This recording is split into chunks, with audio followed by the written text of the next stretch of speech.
Welcome, everyone, to the Livestock Podcast. I'm your host, Kurtis Reed. This is a major episode for us as it is season one, episode one, something that we've been putting a lot of work in behind the scenes with my producer, Jordan Huckle, and myself. Again, just that crazy idea that you can't shake, and sometimes those type of ideas lead to some opportunity, and I think this will be a great avenue for young people and friends alike to hear from, who I feel are some industry leaders and great mentors to many people around them, and to continue with our path of growth and development, because if we're not helping one another, we're all not going to get better together. Again, this is episode one of season one. Our current plan going forward is to try and publish a minimum of 10 episodes in this format leading up to agribition time late November. And then through December and January, we'll most likely take a slight hiatus as we're doing lots of family events, getting cows sorted. We start calving the first week of January. So once that gets going and you get over the hump, then I can start recording a few more again. So our plan is to continue dropping new episodes that you'll find on any of your podcast networks, your preferred one, whether that's iTunes or Spotify. And we will be publishing the third Monday of every month. And then if we have bonus episodes, we will publish them the last Friday of every month. And that way, the two maybe get dropped a little closer together within the month, but they'll be there in catalog for you to listen again when you're driving up and down the road or doing chores or just needing a little background noise. Feel free to follow us, like us, and send your comments or direct messages to us on all the social media channels. Twitter, Facebook, Instagram. You can find us at Lifestockpod. That's Lifestockpod.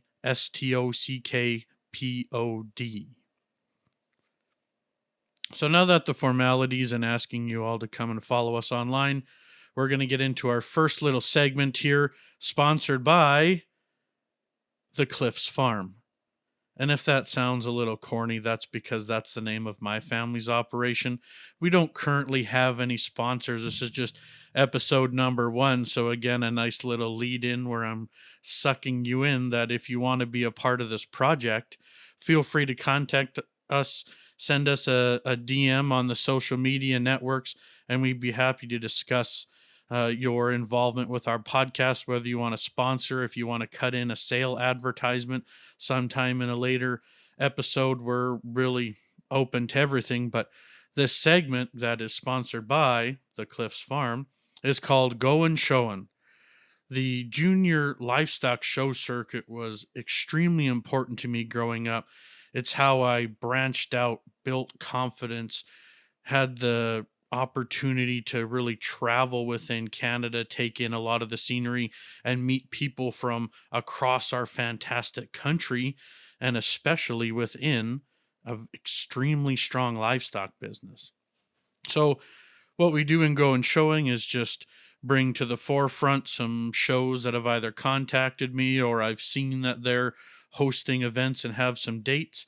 So the Calgary, to start off with, and one that I'm really happy to see back after a crazy old 2020, and now we're into 2021 and things are just looking up.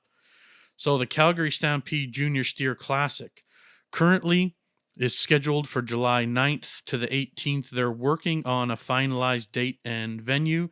Entries are open online now, so please Google that, head to Calgary Stampede website, and you can sign up. Our next show is the Alberta Young Canadian Semitol Association show. It is on July 29th through August 1st at Stettler, Alberta. And our final show of the Go and Showing segment, sponsored by the Cliffs Farm, is the Junior Stockman Show, September 25th in Swift Current, Saskatchewan. So with me today for our first interview on the Livestock Podcast are two people widely known in the business for not only being fantastic breeders, but also being great people, world renowned Angus breeders. They're friends and mentors to countless people. And I feel extremely privileged that I have asked them a lot of questions. Maybe they had thoughts in the back of their mind when they first met me, who the heck is this guy with all these dang questions? But that was something that, I'm extremely grateful for, asking those questions, following along, taking little bits of advice in conversation, and just bouncing some ideas back and forth. So I'm just truly honored to welcome Lee and Don Wilson of Miller Wilson Angus. So thank you very much for coming on. Yeah. Hey, Kurtis, thanks for having us. We're looking forward to being part of this, and especially being your inaugural event. We're honored to be here. Yeah, thanks a bunch. You're jumping on. You're in the process of getting into the summertime swing and probably starting to judge a whole heck of a lot of shows coming up. Yeah, we've been doing some virtual shows along the way, which is different for us, obviously, but we're excited to get back to the real live shows, that's for sure. Yes, I think we all are, and that'll be the best part, when we can get together and enjoy those events. So just as I had said in my... Go ahead. To stop you, if you want to challenge yourself, judge a virtual show when you have no idea on size. Breed, lots of times you got a pretty good idea, but not like standing right in front of you. Mm-hmm. Yeah, maybe I shouldn't be cutting in on you. Didn't mean to interrupt, but virtual shows, I guess, are better than nothing, slightly. Yeah. But we are looking forward to getting together and having a real one. Yes, they are difficult, just because that feel of looking at livestock and how those thoughts flow into your brain, and you're putting the process of placing everything together and how you're going to reason this class out. I find in the judging the virtual events, I almost revert back to our livestock judging practices on Wednesday evenings, when we used to do rapid picture classes and work on different aspects of giving our reasons and critique and such. And it's one of those things where I'm like, gosh, college is just turning into a long time ago type of feeling. Well, the problem is that really judging is about comparison, and it's really hard to compare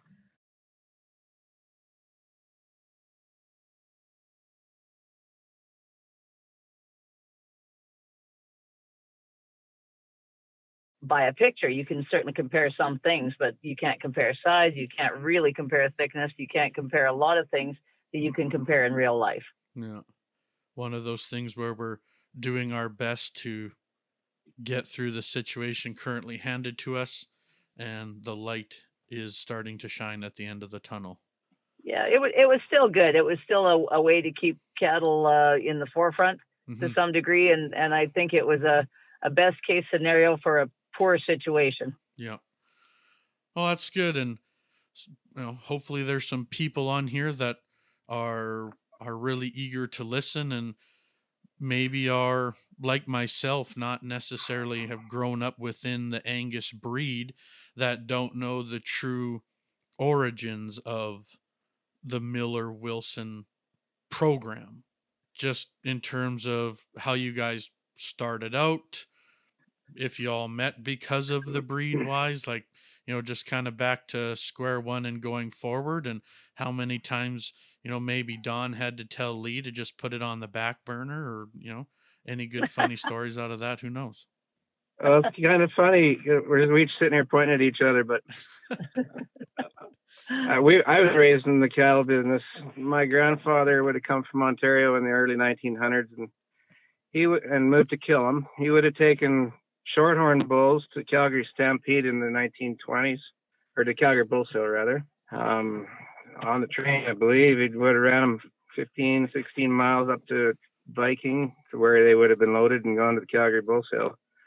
And then we switched into Hereford. I guess I would have bought my first family's Angus in 1979 or 1980.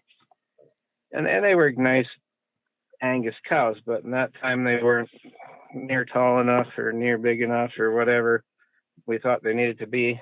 But this redhead lady up the road, she had some pretty nice ones. So I guess long story short, I ended up here with my cows. We ended up putting embryos in anything I ever brought here when we got together, and we bought Don's family farm, who'd had Angus from the early 70s, I suppose. Mm-hmm. Maybe you want to take over here? Well, yeah. I, unlike Lee, was not born and raised on a farm. I was born in Edmonton from a family of 6 kids. My mom and dad raised us until I was 11 years old in the city. And I think that they thought the kids were a little bit wild and probably needed to get out somewhere that wasn't in the city. Yeah. So we came to my dad's hometown, which is Bashaw. He had always had a love for farming and cattle all of his life, even though he wasn't raised on a farm either. But he used to bike outside of town to an uncle of his and go to the farm and just loved it. So his mom and dad owned a few cattle before we ever came to the farm.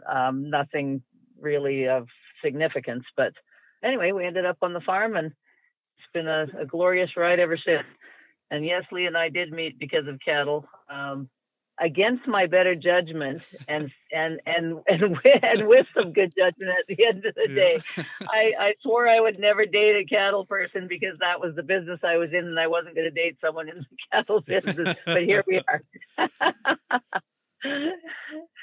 That's a good story. Yeah, I can actually relate to that very much, Don. The first farm that I have ever truly lived on and picked up my mail is where I'm currently sitting, that I purchased with my wife. I was raised in town also my whole life. Really? Yep. I did not know that. That's neat. Yeah. Just goes to show that when it's in the blood and you build a passion for it, you can go a bunch of different places, but it always kind of brings you back home.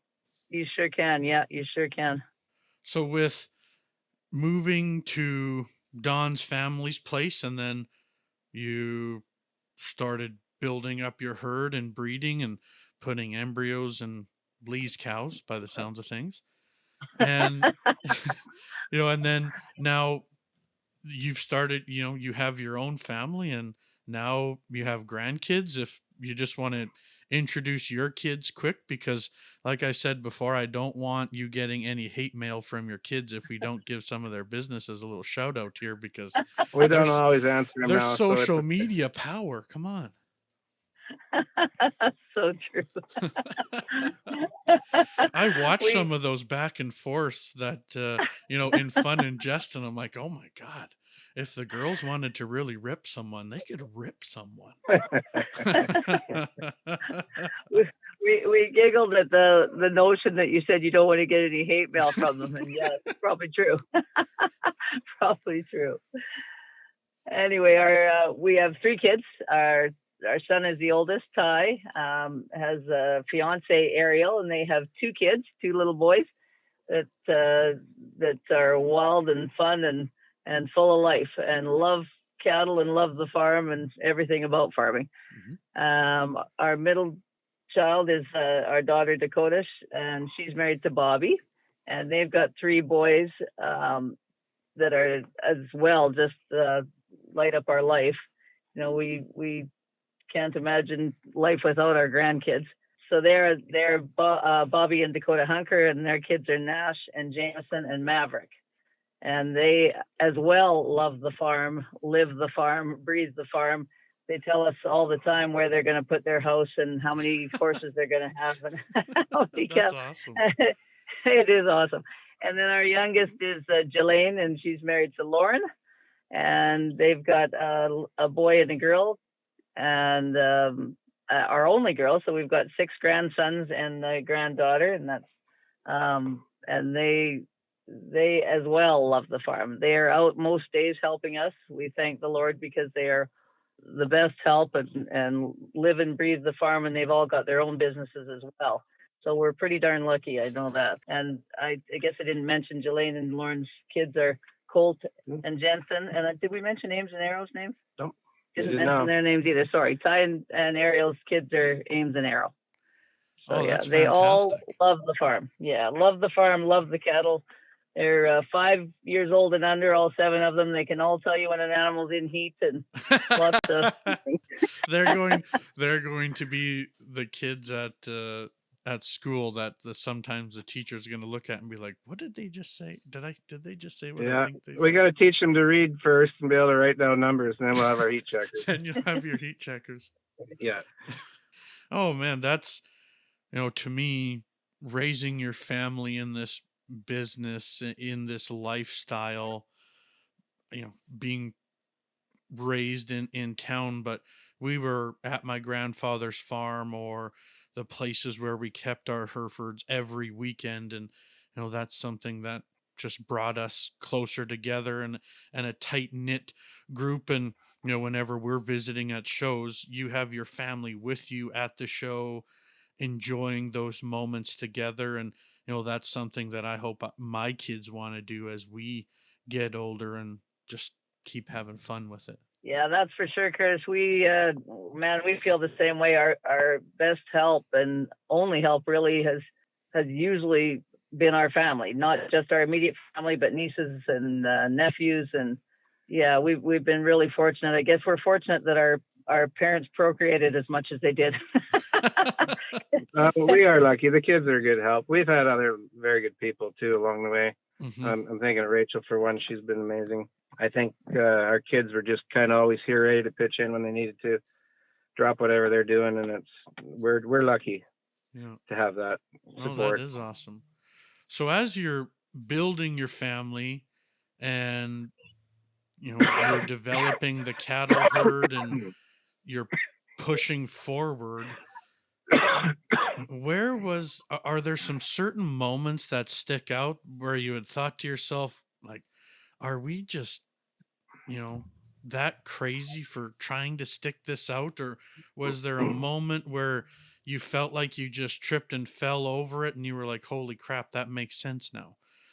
Looking back on as you're coming through, and, those are things that captivate my mind quite a bit as we're trying to build and develop, and you watch your farm brand and how you can extend out to market cattle. And, that's something that from the outside watching your program that I try to emulate about being welcoming, wanting people to come visit the farm, having the information readily available to pass along when someone wants it.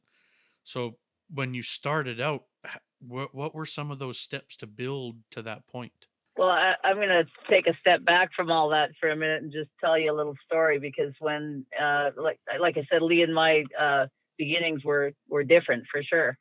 And so when we came to the farm, being city kids and with no clue about cattle, no clue. So, we started in the things that most people start in 4-H and et cetera, et cetera. Well, we went and bought steers with no real idea of what they should be or should look like. And we renovated an old barn here not very many years ago. And of course, that was in, would be 72, 73 when we went into 4-H, found our stall cards, and our steers at the end weighed 800 and 830 pounds and 840 pounds. Yeah. And that was the end weight. You got to remember. So you can just well imagine what those steers looked like.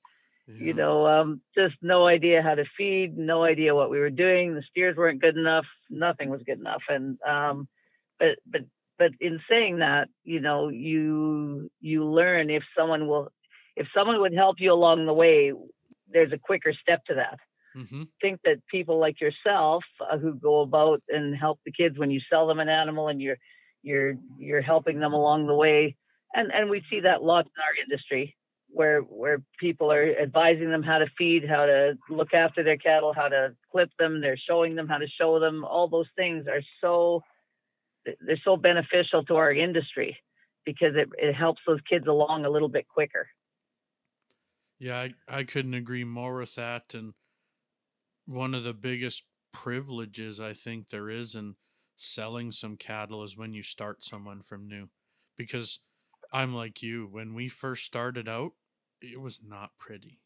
And you look back on those moments, and I feel very fortunate to be born with a maybe crazy high competitive ticker. So when I look back when I look back on those moments, you just you knew back then how much you wanted to get better. And when you find those kids now that want to get better, it just makes it more fun. Yeah, and the very first purebred show we went to wasn't very many years into being on the farm, probably 3. Mhm. So again, you know how much knowledge we had. And the very first purebred show we decided to go to was Agribition. Oh, that's awesome. Jump How'd in. you do, Don? Well, Jump let's in. let's see. So if you're gonna go, I've got that little bit of a competitive tick myself, and but stupidity sometimes reigns a little more supreme. Inexperience. You gotta chalk that one up to inexperience. Okay, sure. So we went, and I don't know what we took. Curtis probably 5 head, and we were dead last in every class, and well deserved to be there. And at that time, there was actually there wasn't any splits in classes, so the classes were a little bit bigger. I don't know what they were, 15, 20 head in the class, and we were, dead last and dead last and dead last.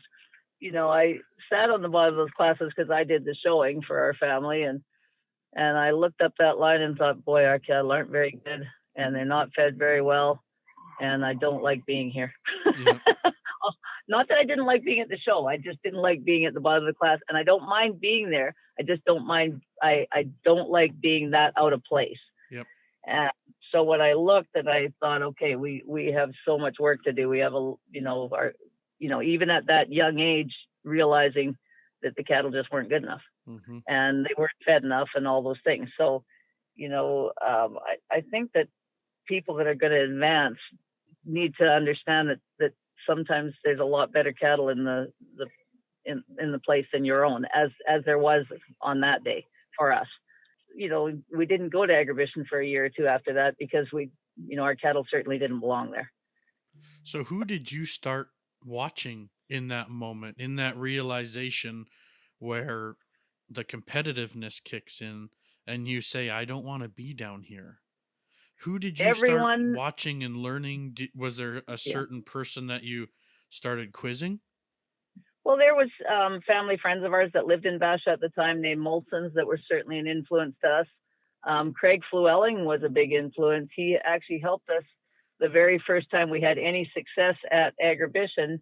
He took a bull that we had and a female that I actually owned with my parents, and we ended up having junior champion bull and senior champion female, and it was huge for us, absolutely huge for us.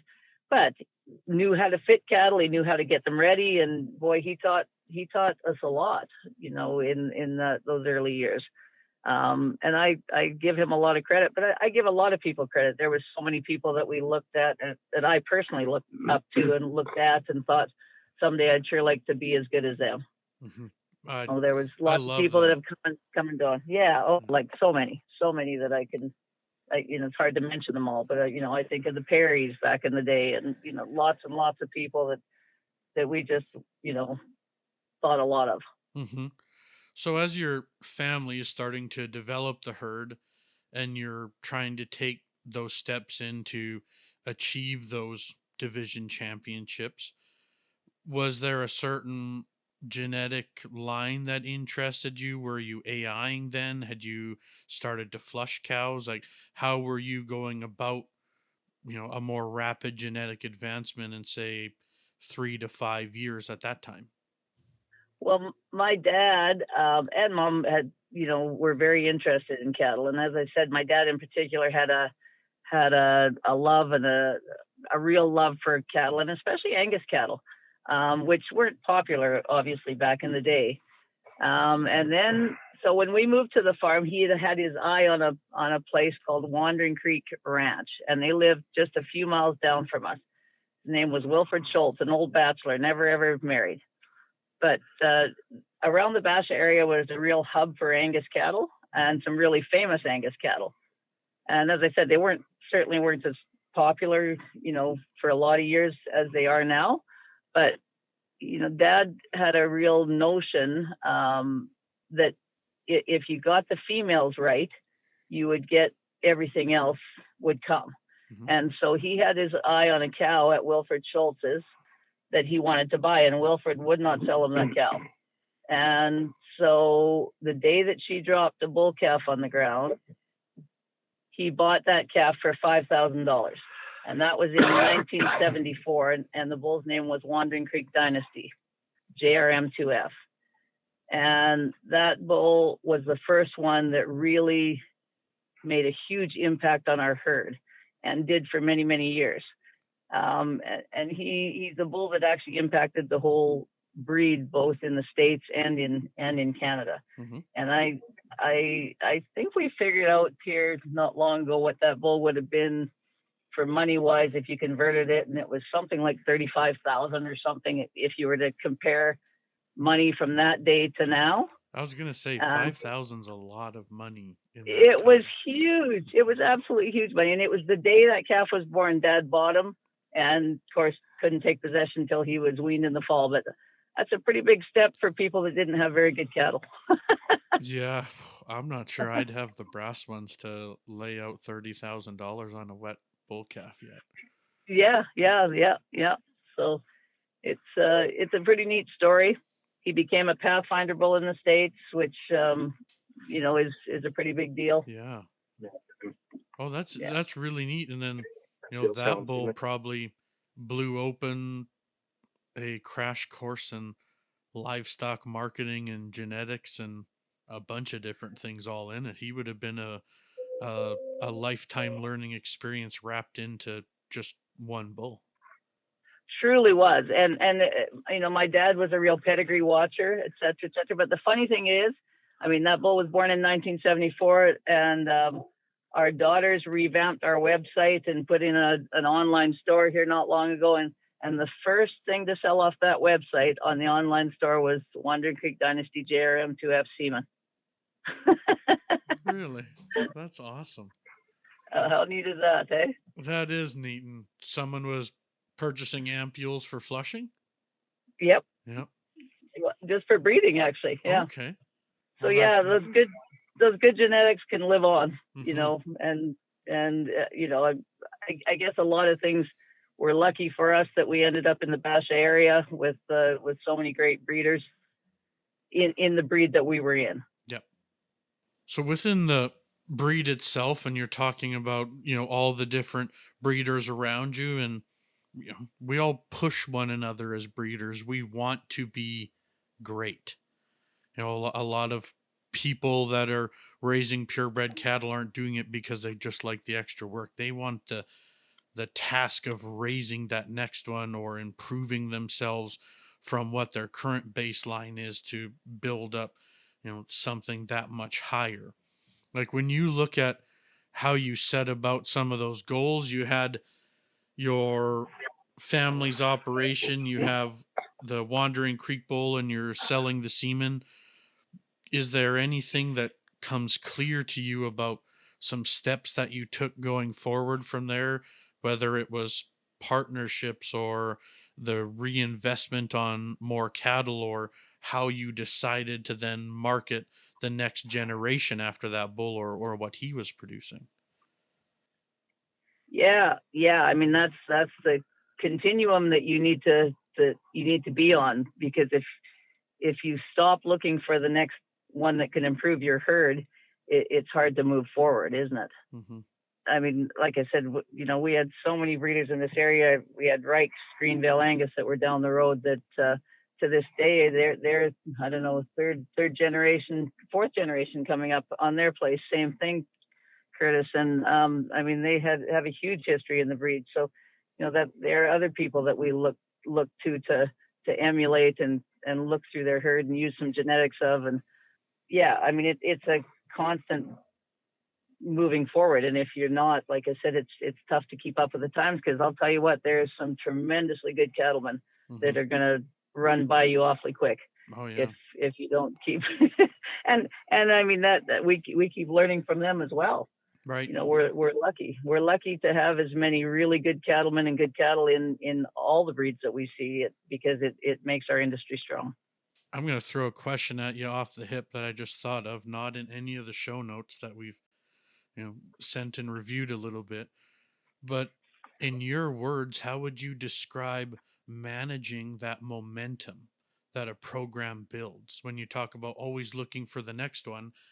To me, I just feel like that's momentum. One bull is leading you into a group of daughters, which leads you to chase down another bull to then improve that, and again and again and again. So for you in your outfit, how would you describe managing your momentum?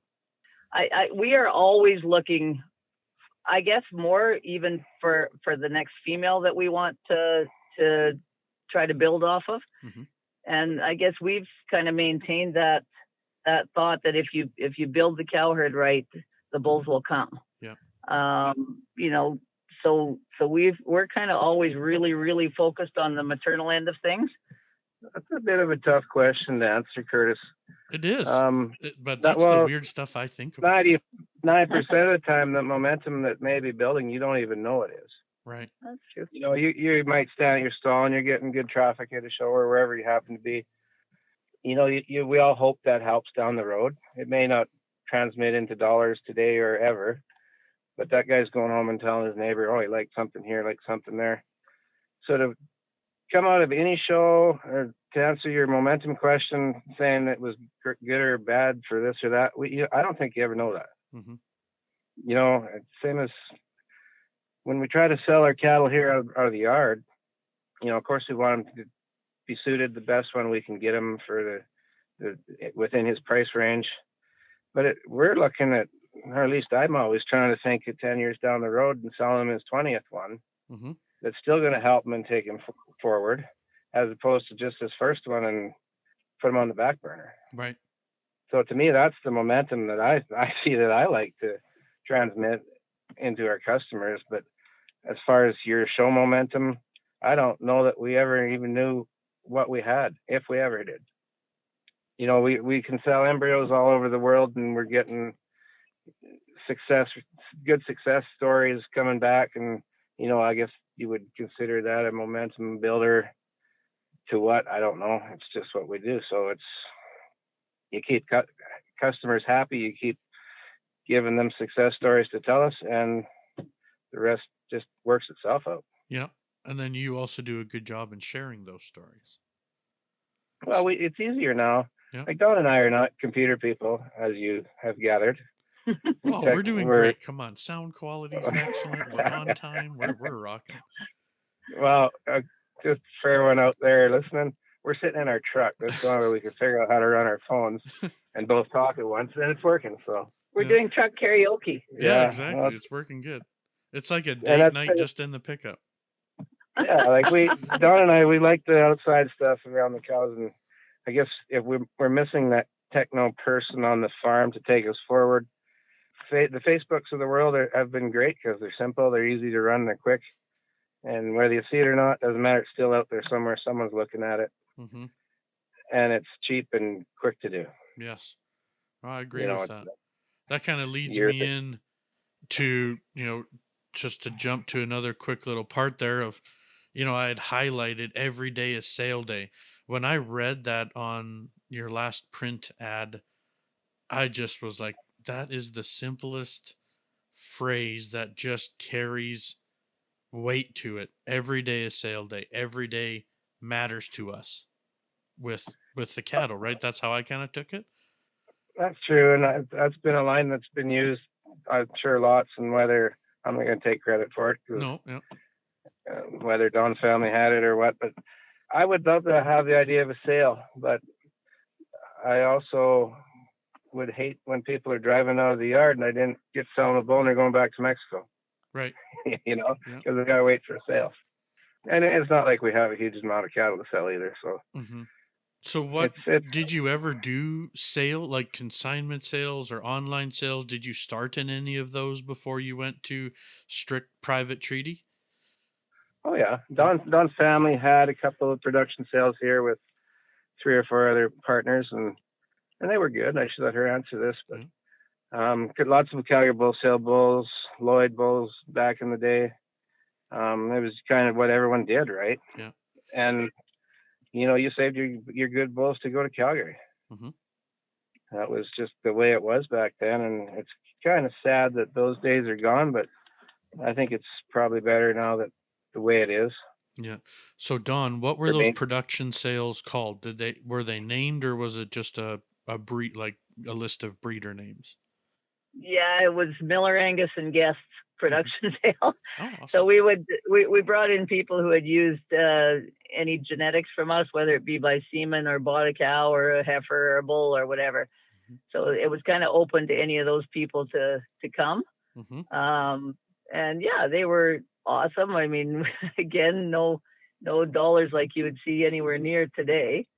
And then we did sell in some consignment sales. There was the cross Canada sale that actually in their day were high dollar sales. We sold a $15,000 cow, and that was a lot of years ago. And boy, we were over the moon. The $12,500 cow, and we'd never seen anything like it. Couldn't imagine we could get there. Mm-hmm. That'd be late 70s, early 90s, early 80s probably. But yeah, so I also remember, though, the first time we got $5,000 for a heifer calf, we just couldn't imagine that you could get that kind of money out of a heifer calf. Yeah. And now you see some sales that that are just over the moon dollars that you can't imagine, right? So it'll be interesting to see where it all goes at the end of the day. There's really some neat ideas of how people market cattle now. Their sales have been phenomenal. People are really, looking after their customers, or certainly trying to in lots of them. And there's lots of different ways to market now, and they're all good. Yep. They're all really, really good. And, consignment sales are wonderful. Production sales are wonderful. We just like to do a private treaty thing because, as it says, every day is sale day. So when someone comes here, they don't have to wait till whatever date to purchase. And, maybe sometimes you're leaving some dollars on the table, maybe some, maybe not, but it's a nice way to do it for us. Mm-hmm. Well, and you get to know like that. Each of those people. Yeah, you get to know each of those people really individually. You get to spend a little more time with them. And I'm not saying the other way is a bad way. It's not. It's a great way, but this way works for us. Yeah. So from a behind the scenes standpoint, when you're selling live cattle, embryos, semen, everything privately, doing lots of marketing on Facebook and off of your website, and having that online portal on the website to buy, with those things behind the scene, like how much extra goes into that? Are you helping arrange all of the export paperwork? Are you exporting lots of cattle, like live cattle, to the US or other countries, or mainly genetics? We used to do a lot. We had a flush station here for many years that we, flushed for other people and ourselves. And so we did a lot of that paperwork, et cetera, et cetera. But we don't do so much of that anymore. There's people that are really good at their jobs that do that. They can be much quicker and much more efficient than us. Mm-hmm, mm-hmm. And we are so thankful for them. But, we've worked with exporters over the years. Bob Prestige, just a wonderful man who has exported many breeds, many, many, many cattle, as honest a man as you can find. He had a lot of influence for us in the early years. We, sent live cattle to Japan, Scotland, England, Ireland, States, lots of places. Mexico. Yeah. And then there's Roger Peters now. There's lots and lots of people that are just really good, a heavy influence in the export market.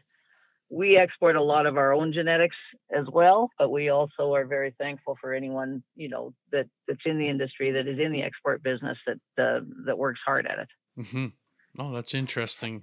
That was, I guess a personal question, because I have noticed that the embryos that are going overseas, or where winners of your genetics are coming from, and the pictures that get shared over social media. And I wasn't sure if that's something where customers are buying those sitting in Canada and they handle all the export stuff, or how much of the back and forth. Yeah, they would buy them private here, and Right now we're working with DRI, Adam Sharman, and Bow Valley as well, but they arrange the transport on those, so that part's easy. Yeah. We'll piggyback on a shipment, but most of the actual selling would be done here in the yard or by phone, right? Yeah. And it's worked. The COVID has definitely put a shackle on the fact that we've had no foreigners in the yard. Mm-hmm. If we can get them in the yard, we have a pretty good chance that we'll be able to help them somehow genetically. Yep. We think. And without having them in the yard, we're just another website in a giant pile of websites that they can look through and get.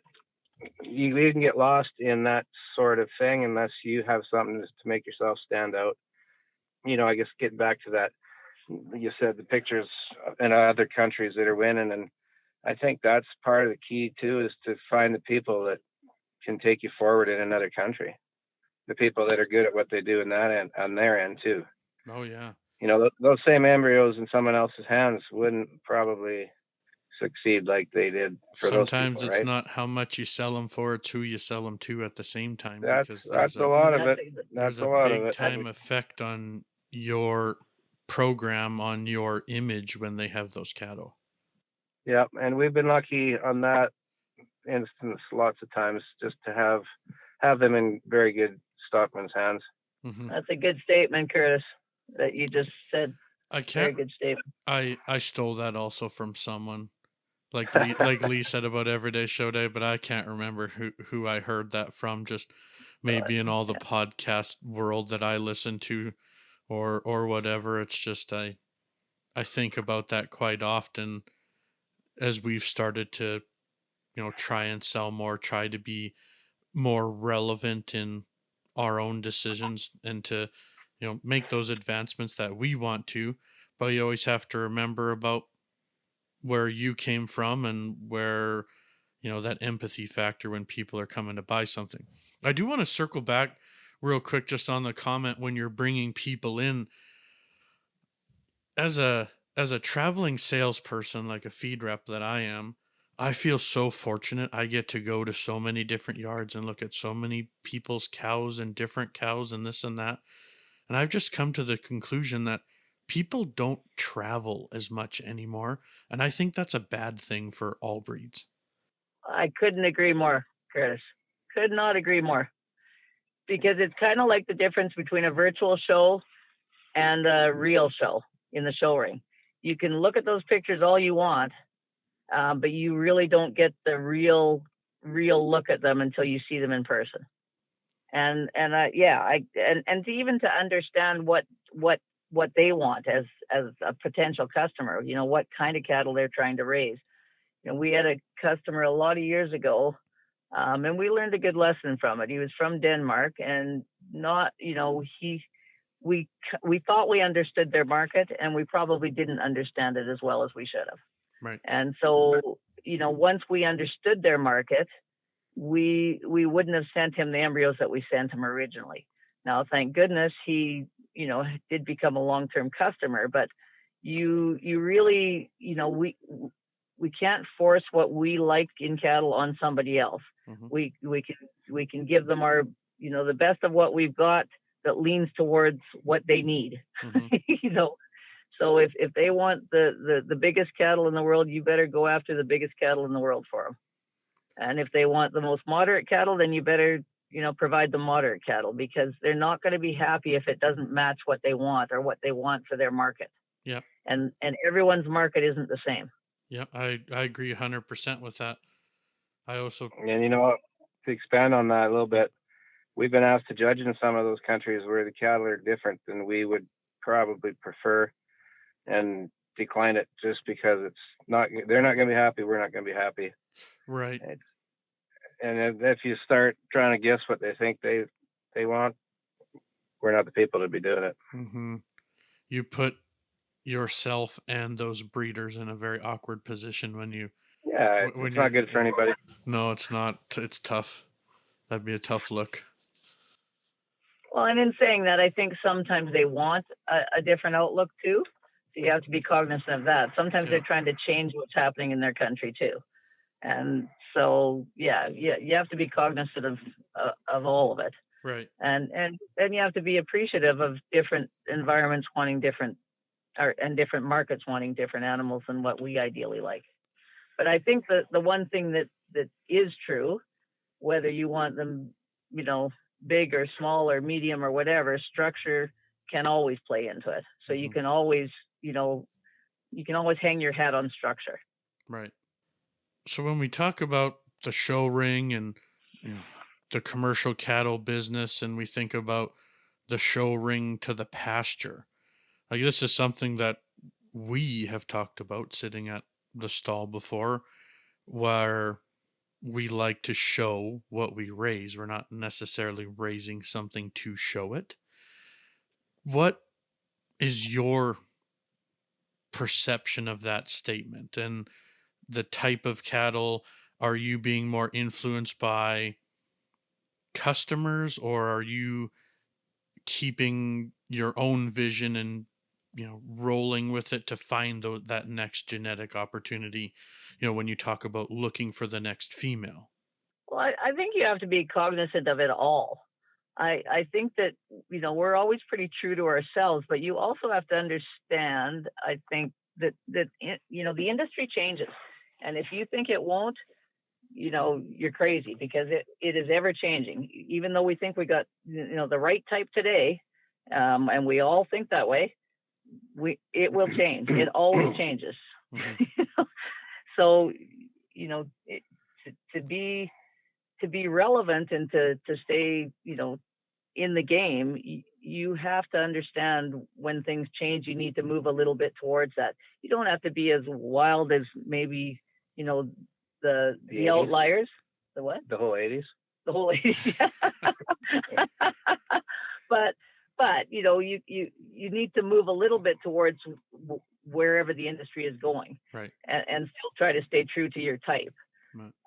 Because at the end of the day, your customers need to make money, and you need to make money. I think showing and the real world cattle are the same cattle though. Yep. Today, I really do. We when we pick the ones we go to town, and I'm not saying we always get that right either, but they're the best cows in the pasture, and that's why we like them. Right. Referring back to the 80s again, there was a reason why they did that, was to get those little belt buckle cows up, because they swung the pendulum, of course, too far up both times. Yep, picking on extremes. They needed to bring them cattle back up, and it definitely did that. But our feeding world, the commercial world, and the show cattle that are winning now, I think are the same cattle. I really do, and especially in Canada, because these cattle don't live in show barns. They're in pasture with the rest of them. Mm-hmm. Like it's not everyone. Like for me to look on your website for, free plug millerwilsonangus.ca. If we're looking at the website and you scroll through the donor section, like I'm not, and I don't mean this in any bad way, but I don't look at any one of those donors and think to myself, you specifically bred that one to be a show cow. You bred that one to show her. Yeah, no, we don't do that. We breed to build the cow herd always, and we love to show, so that's what we show. Mm-hmm. And I think that's why we're good friends, because I am 100% on that same brainwave. I think most people are. I really do. Yeah. And that's the joys of Canadian cattle. Why Canadian cattle work so good around the world is because they are honest, good, true cattle. Mm-hmm. They'll go out. They're big enough to go to the big countries, and they'll survive in any climate coming out of Canada. Yep. Well, the one thing we've certainly found, though, in traveling the world is there is good cattle all over the world. Definitely. Every country, we've found genetics we could certainly use. You need to, or we sure find that if you open your eyes, it's amazing what you'll see. Yeah. How many countries have, combined? I understand you can't travel together all the time, but how many countries have y'all been to in touring cattle, supporting the industry there, looking at your genetics. We could break this into how many do you sell genetics to, blah, blah. I'm just looking for more of that overarching big picture because I think it's kind of neat. I don't know how many countries we've been to, but we've been on every continent. Mm-hmm. That's for sure. But I don't know. I've never counted that. That's good question. We try to get to all countries that we sell to. We don't always, but I'll tell you, it's a big eye opener sometimes, because you go into a country expecting one type of cattle, and sometimes you're getting a wonderful surprise. The cattle are like, we went to South Africa to judge a show not that many years ago, and man, those cattle were good, and we just weren't expecting that. They're very good cattle in South Africa. They have a tough time exporting out of there, but there's cattle that would work anywhere in the world in South Africa. Well, Czech Republic, we were there the same year, and they're a stouter made animal, I think, but where they're drawn from, Europe and the UK, that's what they're selecting for. So yeah, right. The overall muscle, that extra shape. Yeah, big, heavy muscle cattle, and yep. Well, and a lot bigger frame cattle than a lot of the world is looking for. But there's also people in those countries that are trying for a different type too. Mm-hmm. Yeah, you can find good cattle anywhere in the world. That's for sure. Our breed, specifically Black Angus, Red Angus, we're very fortunate because that is accepted worldwide. Mm-hmm. Where you get into lots of the continental breeds that there's no such thing as a purebred Semitol outside of Europe. They don't even acknowledge them as being purebreds, right? Limousine, like every other breed, Herefords to some extent are the same as an Angus, as the pedigree holds true all over the world. Right. So I think our British breeds it's easier lots of times to suit lots of different markets, just pedigree wise. Mm-hmm. Where your herd book at least recognizes you. Yeah. Oh, yeah, that's right. Yeah. So many countries have all those different rules. Yeah. Well, yeah, I think that what he's saying is that like a straight black or a straight red Simi, you can't go into Europe with right now. Right. Well, they only recognize a full blood. Yeah. Mexico up until last year too. Right, in Mexico too, yeah. And even the UK till they have imported, I think, a few of the straight like black limousines and stuff like that. But every movement takes time. Mm-hmm. Back to your question, how many countries? I have no idea. We've exported into probably 30. We'd go to more if a lot of these countries don't have shows. Yep. Like the show's pretty new in a lot of the world, and for us, like that, and on both sides, when people come here, they come at a time for a show, and that's that right. Seems to be when they gather. Agribition, farm fairs, Brandon, Toronto. So people that don't show, they need to acknowledge the fact that those shows are drawing people to their area. Yep. All the time, and they're taking cattle home lots of times. Maybe not from them this year, but doesn't mean that they won't drive in your yard next time they're here. Next time, exactly. And it's because of the show, and that's the drawing card. Mm-hmm. So with one of the, and I've asked you about it before, but just for those that have stuck to listening or want to listen, I don't know. We'll see how the whole podcast thing goes. But what's Palermo like? Palermo's awesome. I haven't been there for a few years, and this year they're hoping to go in September rather than their normal July because of the COVID.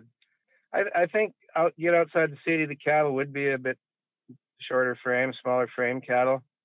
Of course, all grass-fed market, which is really hard to compete with our winters. But the cattle that win there, and I'm going to talk in the Angus breed, a lot of the pedigrees, I would recognize most of the pedigrees. Now, there is a few lines of Argentine that are very, very good cattle. Well, more than a few, there's lots, but a couple that I remember well that were very competitive in the straight Argentine bred cattle. But they're and I don't know if it's the way they're fed, because I think they're fed a little bit different than maybe ours too, where there'd be a lot more roughage probably in there. Like barley, there would be very little barley, probably more corn, I believe, to what we were feeding when we were there? Yep. I don't know. That'd be a good question to ask someone that's actually been there longer than I have. But the cattle they're soft made. They're mellow. A lot of hair. Actually, they can grow good hair in that country. They look hairy in those champion pictures. They like that hair. Yeah. I worked for actually an old Scotchman, Norman Cotto, and he would look after, I don't know how many. The one man he consults for and has advised all his life has 30,000 cows. Holy, 30,000 cows. Yeah, Don Benjamin. There's 30,000 cows on that ranch. Well, I think there's 4 or 5 ranches that incorporate. That's a heck of a lot of cows. That's a lot of cows. And I bet so he would AIs a bunch of them. Holy man. Oh, they would AI lots of bulls. They like the Herefords. We showed more Herefords for him than Angus. The Angus is growing. The majority of those cows would be on another ranch in hotter climate, so they'd have some ear on them. Mm-hmm. Brangus, lots of good Brangus comes out of there as well. So yeah, like cattle are good, and I think if anyone gets a chance, get on the plain. It's you'll enjoy it. The facility is great, and the trade show part is great, but it's all agriculture. Yeah. It's maybe different and closer to agribition, I suppose, where you'd see a little machinery, but more, I don't know what you call it, more trade show stuff. Like egg vendors almost. Yeah, they're just vendors. Yeah.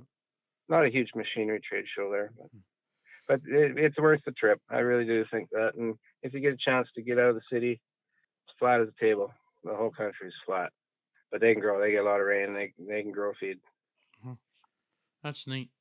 So I guess, and most people speak English. Yeah. I didn't have no problem. Anywhere we've gone in the world, people can always revert to English, and if they can't, someone standing beside them can help. Except when we went to Colombia and our credit card didn't work. Jeez. That would have been interesting. Oh, it's a story, Chris. It's a story. Yeah. Part 2. Part 2 and a live one. That was when we learned we should phone the credit card company and tell them we're going to Colombia. Oh yeah, that's true. I remember when I was living in the US going to school, we had to call in and make sure we were registered for that.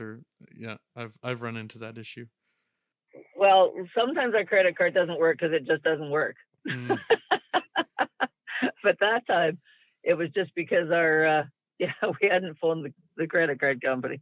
So for my last question, just before we get into the final stages, wrapping up a little bit, is it a state secret, or how do you go about finding those opportunities to bring people onto your farm, to show them your cow herd, your genetics at work, and to build that relationship? The cattle always speak for themselves, but people still buy from people. Yeah, you're right, Kurtis. I'll tell you what, that's one thing that the shows do a grand service to us. And Lee might want to speak on that further, but we've said it 1,000 times when we're judging or when we're showing you, it's hard to gather people without something. And people are competitive by nature or like to watch competition, either or. And so a show does that for us. It gathers all those people, all those operations. You can't see that representation of cattle. If you traveled all summer long, you wouldn't be able to see that representation of cattle that we see at Lloydminster, Edmonton, Regina, Toronto, any of those big shows. You would never see that number of cattle. If you tried to go all summer long, it would be tough to hit all those places. So you get to see a snippet of everyone's operation, and I guess that's a big thing for us. When we get to those shows, we go to every stall and try to go through every breed and see where we might want to try to get to someone's place from looking at their cattle there. So it does a great service to us, those shows, because someone gets to see a little bit of what you're producing at your place. Bonus question: when are you going to buy back into Herefords? Come on now. Come on back home to Herefords. Well, it's been tempting the last few years. Yeah. I got it. I've always liked Hereford cattle, but it's if we have a problem with not enough land base here, Mm-hmm. and even to have our red Angus is an issue this time of year. Most of them end up getting bred black, but it's if we had more land base, we would play with more breeds. But we're just a little tight way we sit, and I don't see that changing in the real near future. I hope to one day, but Well, we bred one of our best show heifers quite a few years ago, Herefords, not by accident. yeah. Reaching in the tank accident? Yeah, reaching in the tank accident. When we used to run the flush station here, we had all kinds of semen in our tanks, and we've got, I don't know, 6 tanks or something in our barn. And so reached in for the cane coat and grabbed it and put it in the heifer, and lo and behold, next January she had a baldy calf. So we went back to the tank, and the polled Hereford semen and the Angus semen in the same cane had the same code, except one was AN and one was HP. Oh, yeah. In the same canister. Yeah. Jeepers. So there you go. So yeah, it could happen pretty quick. Who knows? Yeah. I'll let you know in the spring. Yeah. Let's go. I've enjoyed Let's go after calving season. Yeah. The part I've enjoyed the little stories about the breeding station. I didn't even know that you had a breeding and flush station. That was Oh, we something got I lots just of didn't good- know about you. Lots of good stories, and at that time we had most of the embryos were going to Australia, so we had quite a few limos and Geltfie, Herefords, Solaires. So were you purchasing some premium genetics from those and then doing it Well, we were yourself, or were people custom- bringing them to you? Both. Yeah. Both. Yeah. Yeah, and we weren't probably set up as good as a lot of these places are now, Yeah. but it was good. We learned a lot with the flushing cows a long time. Yeah. That's why you don't need to go to casinos very often. That's what I tell people when we're flushing cows. I'm like, that's why I don't go to casinos. I need to save all my luck for one day. Yep, one kick at the cat. Roll the dice every day. Yeah, don't we? But no, again, thank you both so much for coming on. It's we're in the evening. I'm taking up a bunch of your time, but I just sure appreciate the conversation. And you may not feel like it, but you've given just wonderful advice and insight on a lot of different things. And I'm selfishly taking some notes over here and writing down a few things. And yeah, I love it. I'm ate up with this business and the idea of always getting better. And I sure appreciate your time to come on here and spend with me, and also the time not when we're on the microphone, just visiting. And again, just me with my 21 question approach all the time. But, it's something that I greatly appreciate. And I just wanted to open it up to you if you had any final comments, or to let all the listeners know how to contact you, what your preferred way is if they want to visit with you more about genetics or just ideas about the business. Well, I guess I'd like to just say thanks for having us, Kurtis. It's going to be, for me, very interesting to watch this progress and see where your demographic takes you. I guess this is pretty casual right now. I don't know who we're talking to, but hopefully we've got some interest, and I'll definitely be listening to the rest of your podcast, and thank you for having us. Yeah, and I'll put a little final blurb in to kids especially, because I know that sometimes you go to the shows and things don't work out for how you hope that they would. Everybody can't win. When I think of my beginnings in particular, you have to look realistically at things and really decide whether your cattle are as good as you think they are, or if it's just not your day. Things can get better. You can stand last at agribition in every class, and then someday you can judge there. So I sure hope that kids that are just starting out aren't discouraged when things don't go their way. because there's lots of times now that we stand, occasionally stand last in a class and deserve to be there still. So, and we've been at it a lot of years. That's a beautiful show. Yeah. You might be second with the next one, or you might win the next one. Well, and the thing is, there's lots and lots and lots of good cattle. So, you can't you can't begrudge those cattle that are on top of you, because sometimes those are the genetics you need to use. Yep. Yeah. Never. I'll just, it's okay to want to win, but sometimes when you don't, for the kids out there listening, you can go back to your stall, and it's okay to have a little bit of hurt feeling and to put a little bit of pout on, but you got 2 minutes, and then get back out there into the real world and learn from that experience again. Oh, you're so right, Chris. And you also have to remember that someday you're going to win, and you're going to hope that people can be happy for you. So you better damn sure be happy for someone else when they win. Yeah, because winning is hard. Winning's really hard. It's hard. It's really hard. But it's a lot of fun. Yeah. No, it is. Yeah. And again, just if you're anyone out there listening that wants to contact Lee and Dawn, it's millerwilsonangus.ca, or you can find them on Facebook. Don't be shy. As you can tell here, the whole purpose is to have a conversation as friends and to pass along some of that insight. And I'm just really excited to get this edited and out to people, because I know it is going to be received extremely well. Kurtis, I got one more final thought for you. I just jotted this down right at the start of our conversation, and thinking about past shows and who might have won, who didn't win. It doesn't really matter who won. But what I remember, and I think a lot of people remember, is how you were treated, because that sticks with you. It does. So it's not always about the show itself. It's about the being there, and the business we live in it's different than any other business in the world, where your best competitors are also your best customers.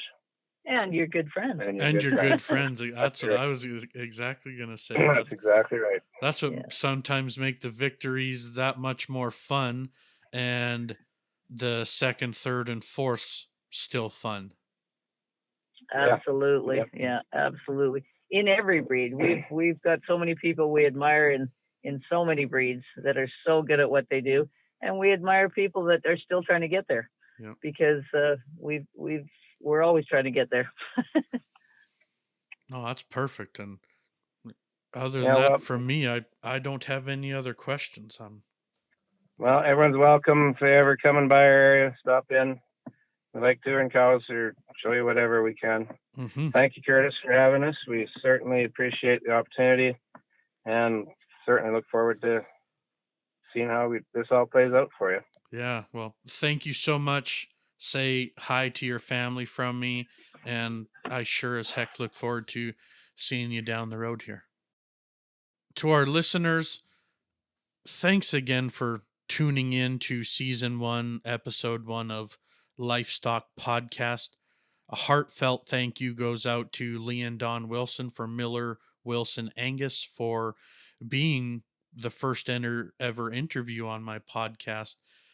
People that, I feel are just true blue, good type of people that are willing to discuss so many different things and offer that knowledge and mentorship that I think goes a long way in life. And like I had said there, it is a people business, and that's exactly what brings this podcast to fruition now in this moment, finishing up the recording. The people make this business. People make the Canadian livestock business what it is. And I just hope to keep doing some interviews, passing along those to you, the listener. And I hope you truly enjoyed as much as I have, because that was just so much fun for me. Again, please find us on all social media channels. The handle is @LifestockPod. That's the @ LifestockPod. Livestock Pod. Please subscribe where you're finding the podcast, whether that's on iTunes or Spotify or whatever podcatcher that you're using. We sure appreciate you listening. If you have any comments, questions, if you'd like to become involved with our podcast, please send us a direct message on the social media channels, and we sure as heck look forward to speaking with you. That'll be all for me. Thanks for listening, and we'll be talking to you soon.